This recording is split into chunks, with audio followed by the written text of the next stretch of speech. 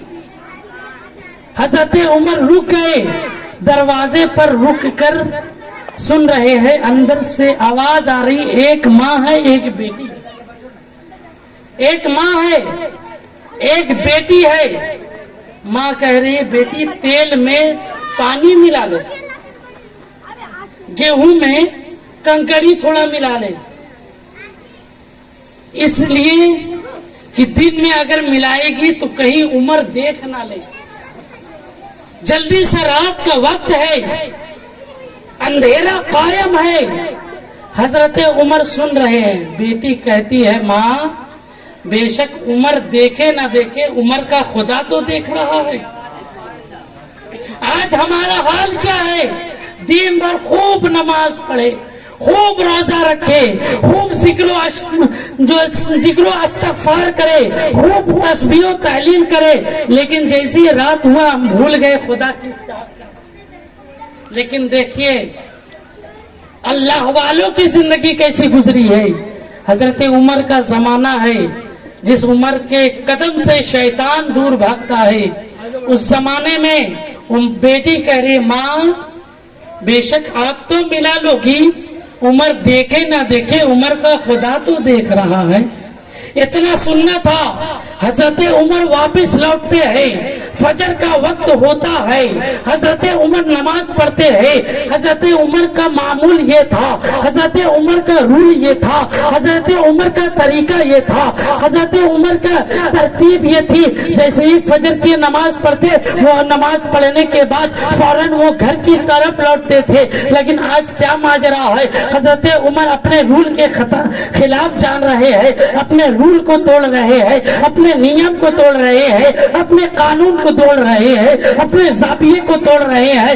آج عمر اپنے گھر کی طرف نہیں لوٹ رہے، بلکہ وہ جا رہے ہیں. ایک گھر ہے، ایک بڑھیا ہے، ایک گھر میں ایک ماں ہے، ایک بیٹی ہے. دروازے پر دستک دیتے ہیں، اندر سے آواز آتی ہے کون ہے جو دروازے کو دستک دے رہا ہے؟ کہتے انا عمر، میں عمر، آدھی دنیا کا مالک.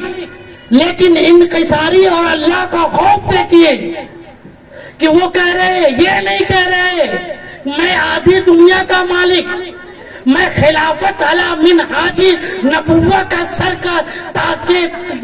کے اوپر تاج رکھنے والا شہنشاہ، آدھی دنیا کا بادشاہ. یہ نہیں کہہ رہے، بلکہ کہہ رہے میں عمر. اب ماں اور بیٹی کے دل میں لرزہ پیدا، کپی پیدا ہو گیا. ان دونوں کے ذہن و فکر میں اب یہ بات سما گئی کہ کہیں رات میں جو ہم کام کر رہے تھے کہیں عمر کو پتا تو نہیں چل گیا، عمر نے کہیں معلوم تو نہیں کر لیا. اللہ جانے عمر آج کس وجہ سے آ رہے ہیں. وہ جلیل القدر صحابی اندر آتے ہیں، کہتے ہیں اے عمر آج آپ کو کون سی ضرورت پڑ گئی جو اس غریب کی کٹیا میں تشریف لائے؟ بولے میں نے سنا ہے کہ تیرے گھر میں ایک جوان بیٹی ہے. بولے ہاں. حضرت عمر نے کہا کہ میرے گھر میں بھی ایک جوان بیٹا ہے، میں اس سے نکاح کروانا چاہتا ہوں. جب آج کا ماحول یہ ہے کہ اگر کسی ذہن میں آج کا معاملہ یہ ہے کہ اگر کسی غریب کی بچی ہو، باپ محنت دن رات کر رہا ہے کہ میری بچی کا فیوچر برائٹ ہو جائے، میری بچی کی زندگی کا آنے والا مستقبل بہتر ہو جائے، آنے والا فیوچر اچھا ہو جائے، میری بیٹی ایسی جگہ جائے جہاں اسے ہر چیز کی عیش و عشرت سے زندگی گزرے، میری بیٹی ایسی جگہ جائے جہاں اسے کوئی تکلیف نہ ہو.